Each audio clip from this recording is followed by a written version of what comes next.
Thank you for the kind introduction, Jan. I am not sure what you said about me, but I trust it was all wonderful.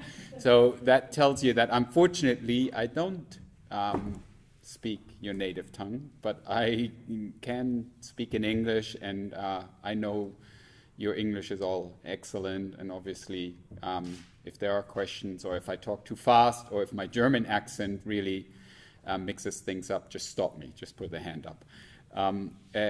The last thing you said is that I call Boston my home, and you know, after last week, I'm not sure how much longer I can call it my home, to be honest.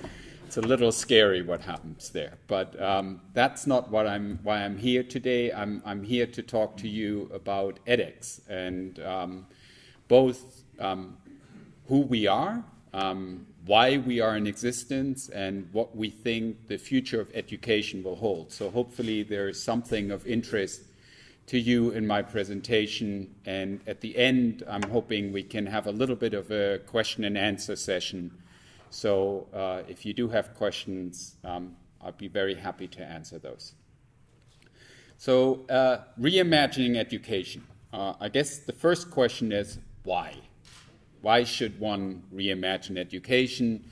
And we had a meeting previously where I mentioned that edX is a membership organization, and we have 110 members worldwide, universities, governments, and corporations. And our newest member just signed with the University of Oxford in England. And I remember the first conversation I had with them 4 years ago. And the response then from them was, we are 800 years old. Why should we change? And hopefully today I can tell you a little bit of why universities need to change. So the premise, quite frankly, is, yes, universities need to change, but the even bigger premise is that knowledge is the most important currency of the 21st century, now even more so than ever before. So edX very much was founded with the premise and the understanding that knowledge is key to our futures, to our children's futures, and that knowledge is key to our success. It was also founded under the premise that change is inevitable, and I like to show a picture of change. And this slide is a few years old now, but it's still applicable. So this was in 2005. This is a picture in Rome, the St. Peter's Square. And this is when the Pope came out in 2005. And you look and you say, yeah, it's a picture. And I know for you back there, you're going, I can't really see anything. But you see a lot of people. And if you look really, really closely, you can see in the bottom right, you see something that resembles technology. Now I'll show you a picture in 2013. Same vantage point, same occasion. So that is what change looks like visually. So this is really why we think technology will have an impact on our lives, and why technology already has an impact on our life. Rapid change drives our lives, rapid changes in technology. So with that, in 2012, Harvard and MIT founded edX. edX is an online destination and an online platform. So we develop a technology as well as a web page that provides access to content, and we leveraged years of online learning. So it's an online learning destination and a learning experience system that builds on the educational experience of many, many people before us, because online education is nothing new. You know, it's been around for quite some time. The Open University in the UK was the first distance university that provided distance education. So we're not pretending as if we've invented something completely new. We simply think we're taking it in a new direction. edX was founded with a premise that is quite different from most other platforms or educational endeavors. And the premise was that we strongly believe education is a public good. It should not be a for-profit good. So edX was founded as a non-profit organization and as an open source organization. That means we make our technology available for free to learners globally and to institutions globally, and we make content available for free. That means edX has been adopted by multinationals, by corporations and countries, and you see some examples here: France, Israel, Korea, and so on. The basic premise of edX is a threefold premise. We have a three-pronged mission, and they're all the three parts are connected. So the first part is that we want to provide access to high-quality educational materials to the world for free.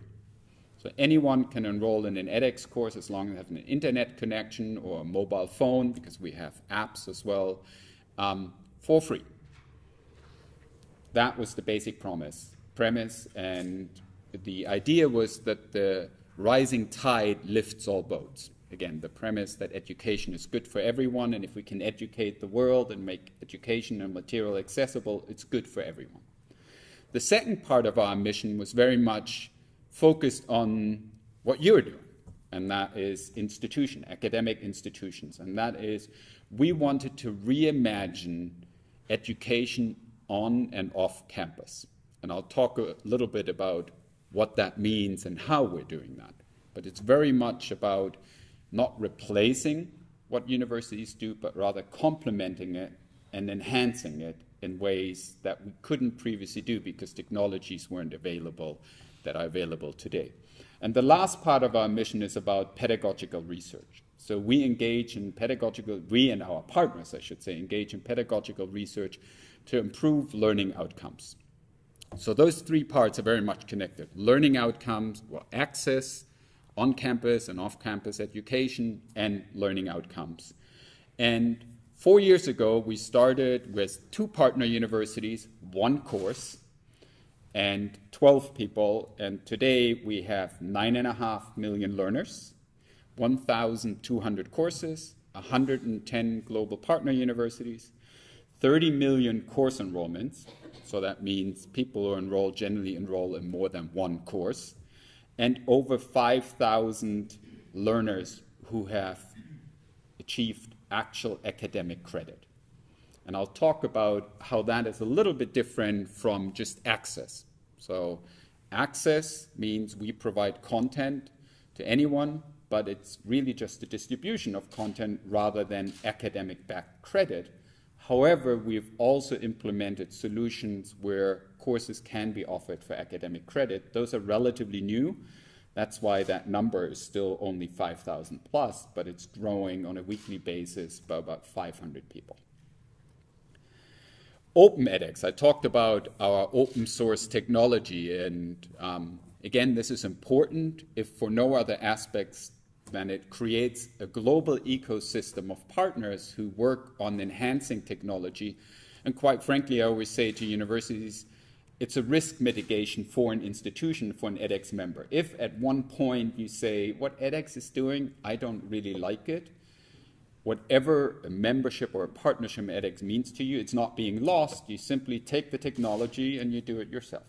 You basically say, okay, we're not going to use edX anymore, but we like the technology, so we'll continue to do it ourselves. Open edX, and by default, then edX is available in 32 different languages. So you can offer, we're internationalized, you can offer content in any language. Currently, we have 32 different ones. Is installed in 52 countries. There are almost 300 open edX sites, so not edX, 130 colleges, companies, 4,300 courses, and 8 million learners. So that's a little bit of background to edX and our founding and where we are today. A little bit more about learners, though, and why we entered this. And again, it just emphasizes the point of why education, I'm hoping that everybody here would agree education is important anyway, but why we particularly focus on this right now. 1 billion is the number over the next 2 decades of women that will enter the workforce over the next 2 decades. And 94% of those women will come from emerging and developing economies. If we don't collectively provide pathways for them to be educated, we have a problem.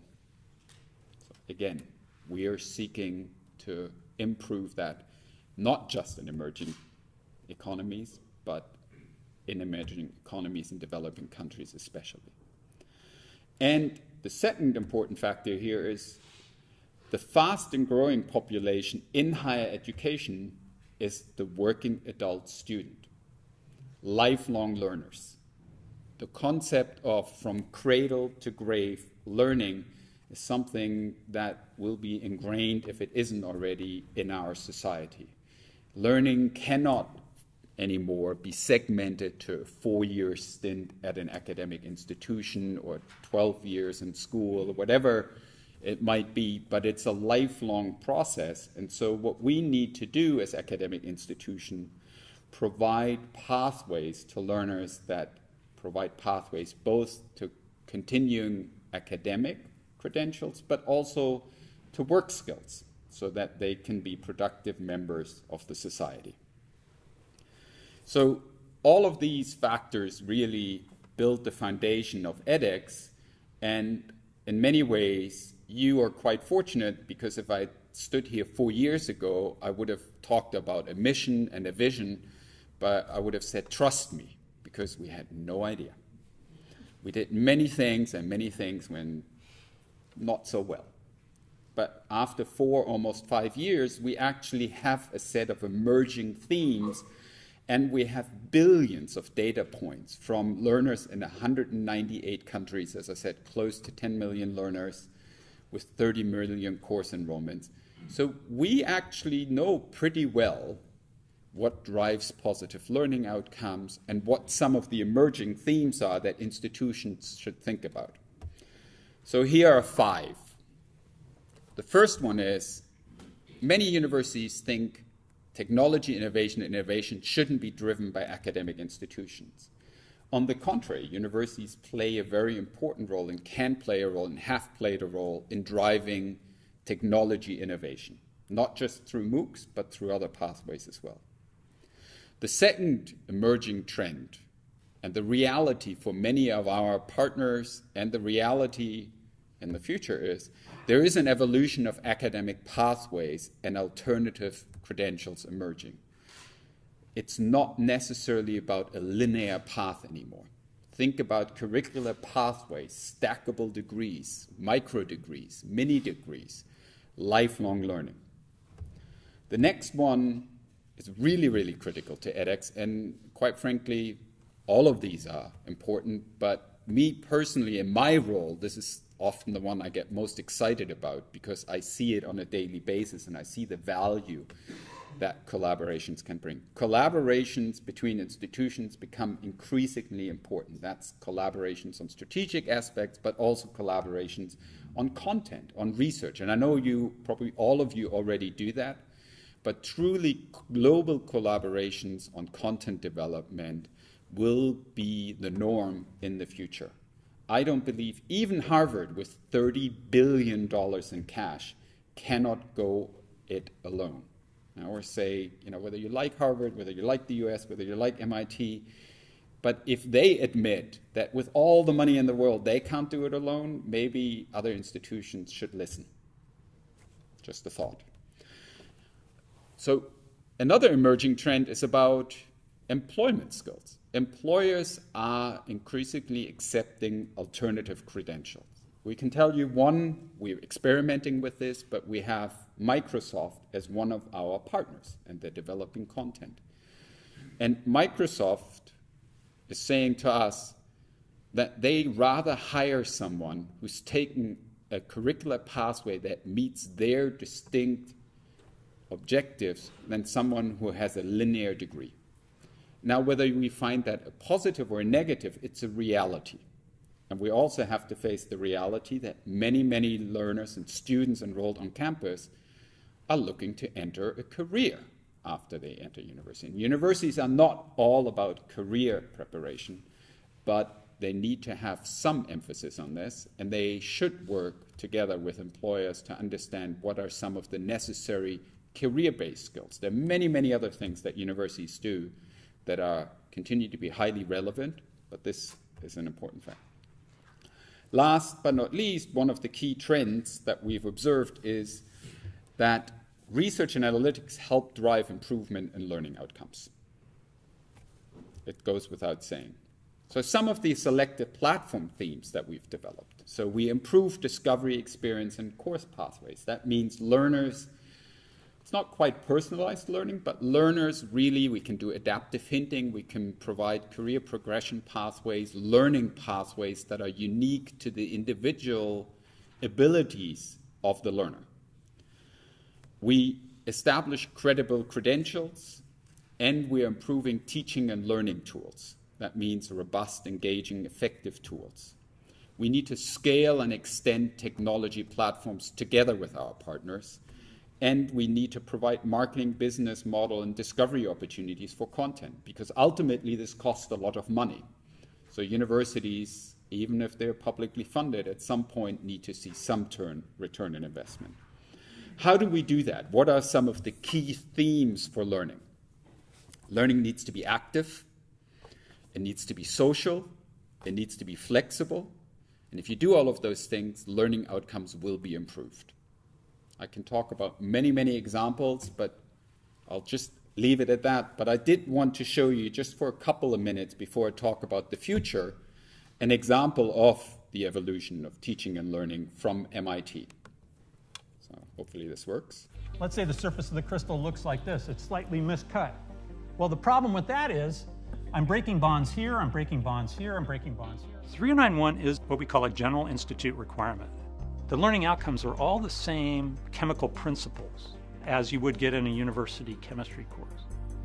But the vehicle that you use to study those chemical principles are solids. The surface tension is just going to be the derivative. There's no textbook for the class. The online material that developed for 3091X is the textbook for the class. Because the online content is so well organized and it perfectly matches my course, I don't feel so pressured in lecture to cover all the material. Well, why are you multiplying it by 1/2? It's okay for me to stop and talk to students, take questions, or do examples. It stays relatively constant. What we did was get rid of all the midterms and finals and converted them all to an online assessment in a proctored environment. If they pass it, they know instantly because the computer grades it. If they don't pass it, they can come back and do it again the next day. It seems like the assessments almost fulfill the purpose of the tests and the homework simultaneously somehow. Compared to my other classes where, we have written exams every few weeks or so, it's definitely been a lot less pressure and stress than those. I'm a little more free to come in when I'm ready to take the assessments and do them whenever. These tools were built for the edX platform, and it's great because it's like automatically generating a brand new quiz each time the student sits down. I learned that some of the assumptions that we make about how to best do a student assessment may be flawed. My outcomes measures are not you knowing something, but you being able to do something. The nice thing about when they go back in, they've got a little practice under their belt if they've failed once before, and so they've gone to talk to a TA. So if you get down all the way to C2, what would that look like? And so by the second time, the achievement rate is much, much greater. The problems that are in our database are exactly the same problems that appeared on 3091 exams in the past 30 years. So I don't think it's any easier. I think it's just a better way to measure and least stressful way to measure. It's got a nitrogen plus here at the end. This is an experiment. We'll study the outcomes. I'm a scientist, and so I'm doing my best to have the appropriate controls. I'm getting a sense that this is a sea change in the way 3091 is going to be taught. The course will never be the same as it was going forward because of this experience. It'll be better. Hey, thanks a lot. I really appreciate your help this semester. So I thought it's an important perspective from a faculty member, and what I would like to add, so this was filmed 2 years ago. If you go to MIT today, 95% of all first-year students use edX technology in the classroom. The whole institution has changed and shifted how they teach. It's all about blended learning. It's about utilizing technologies to support the faculty member and to improve learning outcomes. So what's the future and where we are going to go? We've seen an evolution of credential pathways, and I've mentioned this. So when we started out, we simply offered courses and everybody could take it, and if you completed it, you got a piece of paper that said you completed it, but there was no credit attached, there was no proctoring, there was no verification, open to all, open to free. We're still open to all and free to all.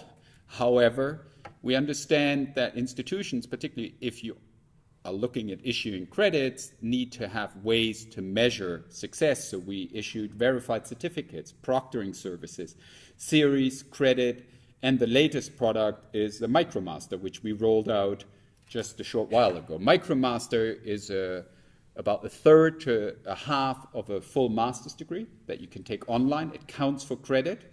It's also endorsed by employers. And the institution can choose afterwards to admit the students to as on-campus students or not. So it's a perfect lead generator because you know whether a student can be successful here. We rolled it out literally 2 months ago. We already have 100,000 enrollments with 95 MicroMaster courses, 14 institutions and 3 languages and 19 programs. This is going to grow tremendously and help you and us be more successful by offering stackable credentials and alternative pathways.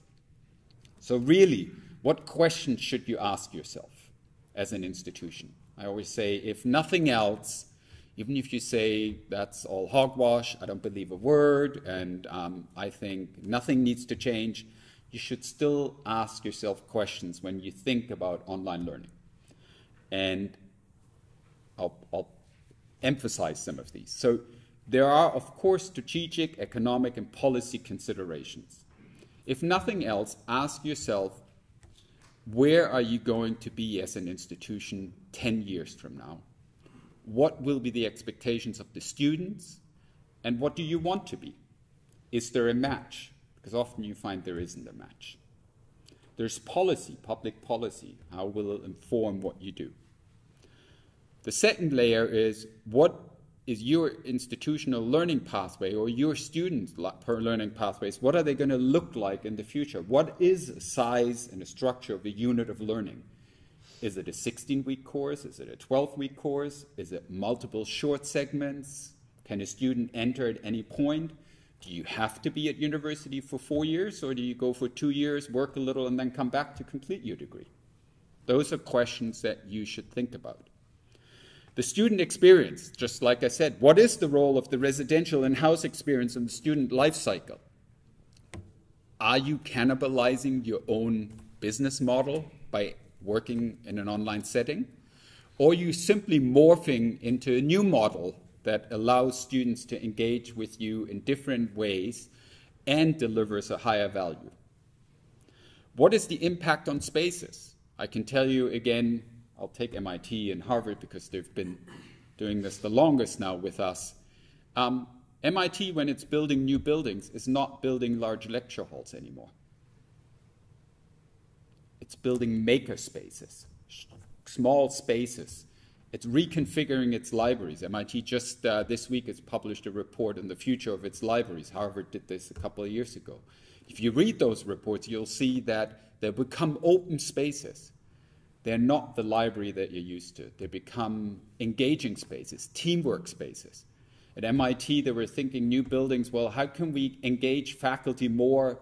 And I see a lot of cars out here parked as well. I'm sure many people walk or take the bike, but people park, and they said, how can we make sure faculty actually engage with students? Well, they made the parking underneath the student places, so when faculty enter their office, they have to walk through student places and spaces. Can't avoid the students. Seems like something simple, but it is important. And then last but not least, what's the impact beyond the organization, beyond your institution, beyond the university? What kind of collaborations are you seeking? Are you looking inward? Are you looking outward? How do you collaborate with institutions in your country? How do you collaborate internationally? Where do you focus? If you don't collaborate, quite frankly, I'm being drastic here, of course, but if you don't collaborate more in future, your role and your importance will diminish. I'll say it as bluntly as that. So, last but not least, what does the future look like? The future of institutions, we believe, will be about unbundling time, content, and credentials. And that means, again, alternative pathways to achieve the same and better outcomes than students have today. Not time-bound necessarily year 1 to year 4. Content won't be all linear, and the credentials could be stackable, could be multiple microdegrees. You might be accepting a micromaster from one institution or content even from another institution. Even if you don't want to accept that students learn online, you could use the online content to facilitate what you teach. Future learning, even more than today, will be global. We live in a global society, even though Donald Trump doesn't want to believe that, but we do live in a global society, and I hope we all understand that. Flexibility and localization. So while we live in a global society, we do recognize that localization and the uniqueness of your own institution, of your country, of your region is critical. There are values that each society, country has that are unique and that should be cherished and that should be recognized here. And so that's why we've built flexible tools so that you can recognize the uniqueness of your region. Learning is lifelong. It already is. Whoever doesn't believe that has been hiding somewhere. It's about lifelong learning.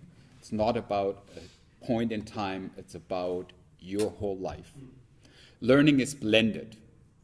Technology must be an integral part of the learning experience. The teacher is the most important part, but the technology needs to support the teacher, and it needs about blended learning. Learning needs to be accessible to anyone, irrespective of time, place, gender, race. And learning needs to be financially sustainable. I grew up in Germany. I'm used to paying high taxes, and I think that's actually a good thing, as long as they're being used to support those goals that we have as a society in a democracy. But there still needs to be financial sustainability as a cornerstone of what we do. Developing online content, paying salaries, having buildings cost a lot of money, and so therefore we are working with our members to define pathways to generate revenues so that you can offset the cost and invest the monies into strategies that are important to you. And with that, I invite your questions.